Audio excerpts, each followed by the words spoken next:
let's kick it off. Let's kick it off, man. Today we're going to be talking about the UFC. First topic of the day. Let's talk about Khamzat, what his future is after that win over Gilbert Burns. His future is really anyone he chooses. I think the fight people want to see is Colby Covington, Chaos versus Wolf. I think that they really live up to their nicknames, so that would be a fun one. That would be pretty fun to watch. And again, I'm going to have to disagree. It's not his choice. The dude's fighting Colby Covington. The matchup is perfect. Two wrestlers, two scrappers. I mean, in my opinion, I think Colby dominates that fight. Does Khamzat have a puncher's chance? Absolutely. But at the end of the day, it's grappler versus grappler. Colby Covington is one of the best mixed martial artist grapplers in the game. D1 wrestler. He's great at wrestling. He's going to pressure him the entire fight. And as you saw, Gilbert Burns didn't do so well with some of that pressure. I get it. Gilbert Burns was up against the fence that entire fight, but started pressuring his way down the line in the 4th and 5th rounds and really started wearing on Khamzat, getting him tired. And at the end of the day, some might even say Gilbert Burns won that fight. I don't think he did, but you know what I mean? Well, I could definitely see that, but what I think, I'm really tired of hearing about Colby Covington and how I should respect him. And yeah, I don't have to like him, but I have to respect. I'm tired of hearing that. I fucking hate Colby Covington. He's a real piece of shit. And I don't think Khamzat is Usman ready. I don't know if he's Covington ready, but I hope he smashed both of them.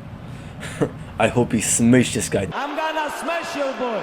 I do not think he smushes Colby Covington, though. I think Colby Covington wins that fight, and I'm 99% sure that fight's going to happen. Well, the thing is that they're both known for their constant pressure. I'll tell you this, though. So it's a real clash of styles here. I'll tell you this, though. When you bet, you better take that takedown under. You're talking about two guys with incredible takedown defenses. I think that's a stand-up fight.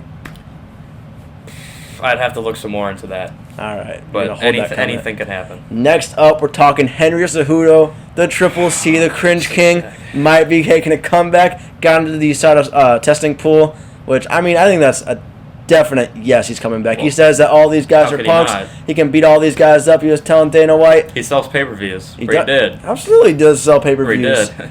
I think, especially if it's Volkonovski, I think that's a horrible matchup for Volkonovski. I get that Volkonovski's a wrestler, super big in Australia. You think Triple C is going to beat Volkonovski? Yes. Yes. That's who he was talking about. Yeah. No, I have no doubt Henry Cejudo is going to beat Volkonovski. But here's the thing.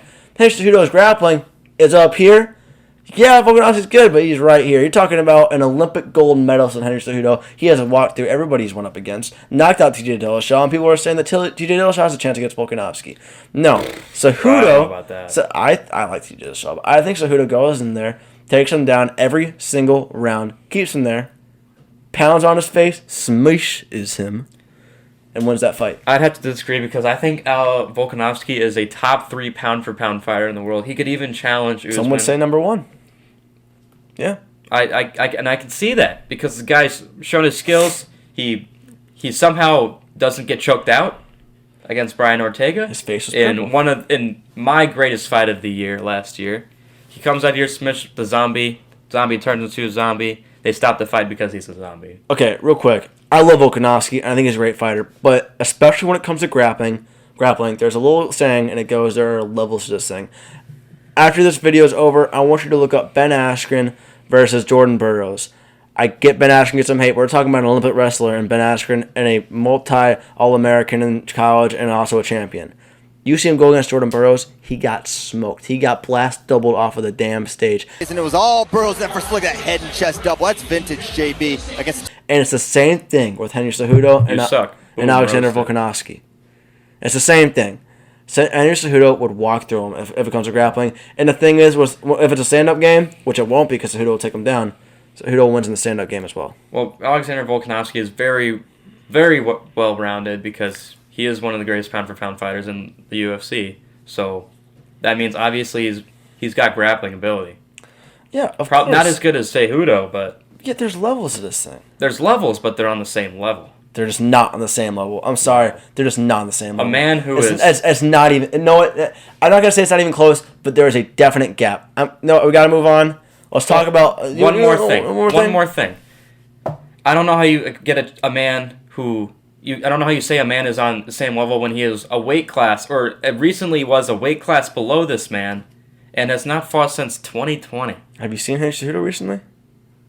Well, I haven't seen him recently, bigger, but he hasn't fought since 2020. But on a couple, that doesn't. That matters. It matters. There's ring rust, of course, but when I think of a guy at that level, I think GSP coming back, fighting Michael Bisping and getting back his title. That's what I think of. Because at this level of fighting, the level that Henry Cejudo is at, when he's been in a combat sport his entire life, and I'm including wrestling because that's a combat sport, I don't care what you say, that you just don't lose that kind of talent. I'm sorry. You just don't. And maybe I'll eat my words if this fight comes to fruition, and maybe Volkonovski kills him. I don't know how that would go. It'd be a close fight.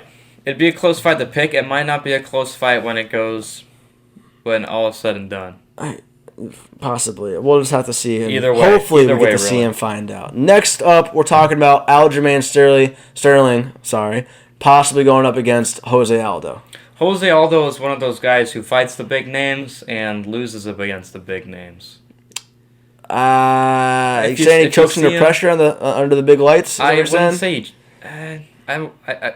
I just don't think he's that.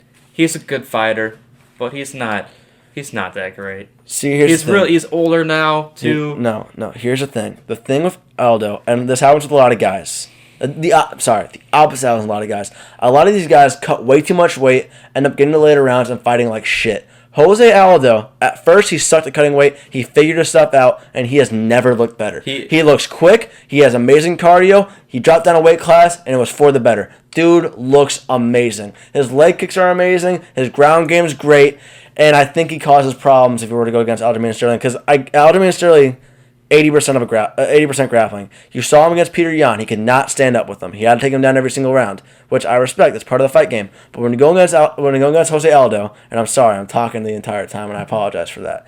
But Jose Aldo, black belt Brazilian Jiu-Jitsu, he's not going to let him just dominate on the ground like that.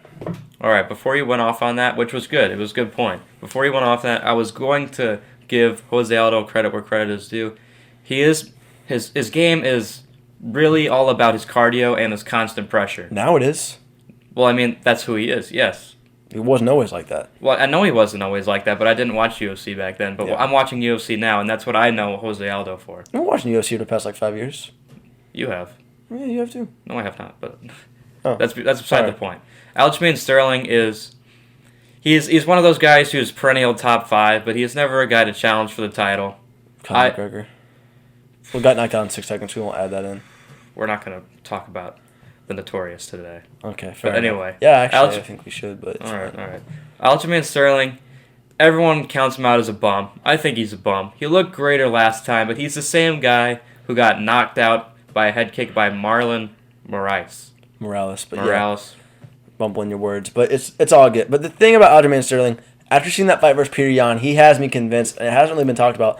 I sincerely think that Aljamain Sterling was... He just had to be injured in that first fight against Peter Yan. You do not go he was not from the same man. Getting absolutely just smoked in the first fight to just controlling, arguably having some 10-8 rounds in the second fight. Piotr was the same man. I think Peter was the same man too. He was the same man. Difference, I would slightly disagree with that. Peter Yan did not fight technically. He fought with anger.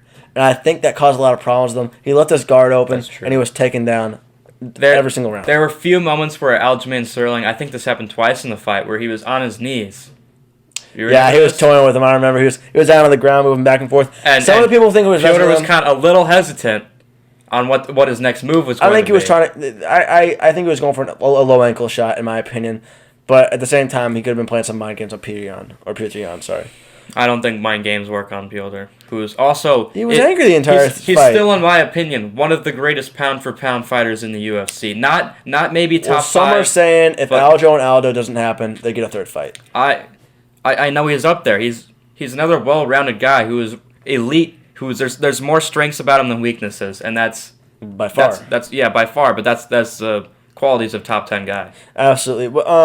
Moving on. I think we covered that pretty well. I think we should talk about what's next for Volkonovski. Kind of piggybacking on the whole blanking over here. The whole Cejudo thing. I was going to What's next for Volkonovski? He was talking about moving up a weight class. I don't think Henry Cejudo meets him at that weight class if he is to move up. I doubt it. I highly doubt it. But Volkonovski was talking about, I have wins at welterweight. My only loss is at lightweight. I had no clue he was at welterweight at one point in his career. That's crazy to me. But I think if he was lightweight, I think he has some serious problems. What do you think? Well, if he does move up, what does that mean for Triple C? Because Triple C only seems to be eyeing that belt that Volkonovski's. That seems to be his only goal right now, is fighting Volkonovski. I think so. What is that? He's going to have to wait. I think Volkonovski doesn't turn down that pay-per-view money. I really don't think he does. I think that'd be a foolish move and kind of cowardice, and that's just not who Volkonovski is. These two topics really kind of intertwine with each other, Cejudo and Volkonovski. Yeah. So, if he were to move up, what would that mean for Cejudo? If Volkonovski were to move up? Yeah. First off, and we're just talking hypotheticals here, because I do think Cejudo fights Volkonovski, but Volkonovski is that too. fight. They could even do it at a catch weight. I don't know. But, in my opinion, if Volkonovski was to move up, I think Peter Yan or TJ Dillashaw fight for an interim championship. Because here's the thing. Dana White is not going to make Henry Cejudo fight in a non-title contending fight. It's just not going to happen. So I could see two things happening if Volkonovski isn't there to defend his title. I could see him going up against TJ Dillashaw for the interim championship, or I can see him going against Peter Yan. Or, third option, very unlikely, don't think it's going to happen, TJ Dillashaw and Peter Yan fight for the opportunity to fight Henry Cejudo in the interim title shot. Again, very unlikely. I, again, think Volkanovski is going to fight Henry Cejudo, and that's going to be that. But, yeah, that's pretty much what I see. There is another scenario where I see this, not talking about Cejudo or Volkanovski right now, but another possible matchup they were talking about, which is a path for TJ Dillashaw to see the belt, is TJ Aljo. TJ Aljo? Yeah, I mean, the thing about that, though, I think TJ is a little too small. I mean, you gotta understand, Aljo cuts a lot of weight. I mean, he looks that shredded for a reason. Dude is cutting a lot of weight. Maybe I was thinking of something different. No. You're right. I did hear about that. All right. I did hear about that. I for some reason I don't know why I brought Aljo up. Aljo's obviously there and all that. But I just don't see that fight happening. Aljo just doesn't have. To be a champion, you have to be well-rounded on both sides. He's pretty good at striking, but he's known for his submission wins. I think if TJ fights Aljo, he gets mauled. I think he gets just controlled in the ground game, and that's that. I mean, yeah, he's quick. Yeah, he has insane cardio, and he's just a straight-up brawler. Yeah. But, yeah, I think he gets mauled in that fight, especially seeing what happened with Peter Yan. I don't know why that completely went up, didn't even cross my mind. Thanks for bringing that up. All right. But, let's talk about, speaking about Aljamain Sterling, let's talk about Dana White's thoughts on Aljamain Sterling, thinking that Peter Yan won that fight. What do you think? I like that. I saw that as soon as that night, actually. Yeah, you said it was. I looked it up, I was on. I don't know what I was on, but I saw it, and Dana. It was actually the press conference. Dana said, "I believe Piotr won the fight." He said the refs blew it. I'd say most UFC fans would agree with that. Actually, real quick, I'm gonna play that clip. I'll add that in for you guys, real quick. I'm just curious, kind of maybe how you had it scored and what you thought of Aljamain's performance tonight. Yeah, I thought that the judges blew that one. I thought I had it 3-2 the other way. I don't know how you guys scored it, but I guess it's all in however you score that first round. All right, what were you saying? Well, most UFC fans, there were some UFC fans that were talking about just because a fight is close doesn't mean the fighter was robbed. But I believe in this case, where Piotr did Aljamain Sterling, I think he landed one takedown. Well, no, he got way more than that. He did Aljo? Yeah, because I remember it had a prop that was going to be under 1.5.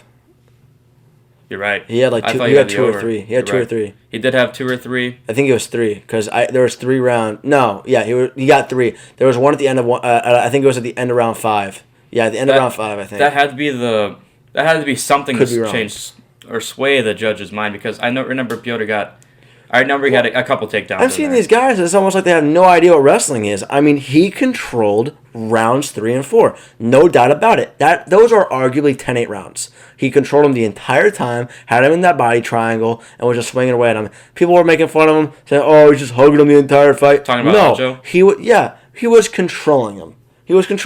That's fucking fighting. And I'm sorry, if you don't like that, don't watch the UFC. Because also the way the UFC is going nowadays, you're going to be seeing a lot more of that, especially these Russian dudes coming in there and smooshing all these guys. Smooshing them. And you know what? Aljo smooshed them. That's what he did. Wow. In rounds 3 and 4, I'm saying. 1s and 2 were a little questionable. I'd say Aljo won. He definitely didn't win 5, but I say Aljo definitely won 1. I kind of don't remember the other rounds from that. So Phil, if you could. Well, I wanted Peter Yan to win that fight, so I'm not trying to be. I'm not biased here. I did too, but I just don't. I literally don't remember.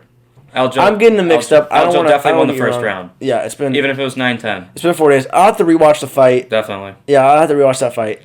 But I mean, the dude just got him in a body triangle, and Peter Yan didn't. He couldn't move, and that's all I remember is there were 2 fights that were clear. Aljo, two rounds that were clear. Yeah, there was one toss up. I forget what the damn. And one toss up that I thought was going to go to Piotr, but I guess Judge Scorecard had something different. Yeah, I mean, one guy had. I think was it unanimous? It was. I was going to say it was unanimous decision too. Yeah, I remember there was one judge. There was one judge who had Peter Yan winning, and the other two. The other two had Aljo winning. It wasn't split. I know it was unanimous. Mm-hmm. All right. Well, that's pretty much all we have for today.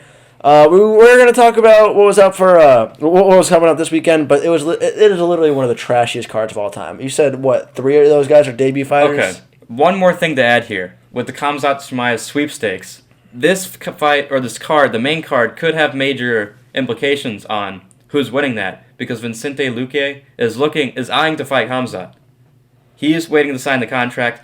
You roll your eyes, but he is there. He is a sleeper. He's up there. I get he's a sleeper. I get he's good, but the way the UFC's been working nowadays, they've been grooming these fighters for 3 or 4 fights. Look at Makhachev. He was fighting bums at first, and I'm not saying Makachev's a bum, but Dana had him fighting bums at first. He had him fighting Bobby Green 2 months ago. He's going to do the same thing with Luque, and I think Khamzat. I don't think he beats Usman, but I think he gets his title shot before he goes against Luque. No way. I think he gets his title shot before he beats Luque. Well, I don't think before he beats Luque. Yeah, I think he gets a title shot before that fight ever happens. If Luque is even that good.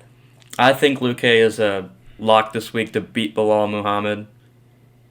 But that's about it. Yeah, There's nothing else going on in that card, really. All right, well, I think that's all we got for today. We're going to be talking about this next week. We're trying to make this a weekly thing, maybe every 1 or 2 weeks.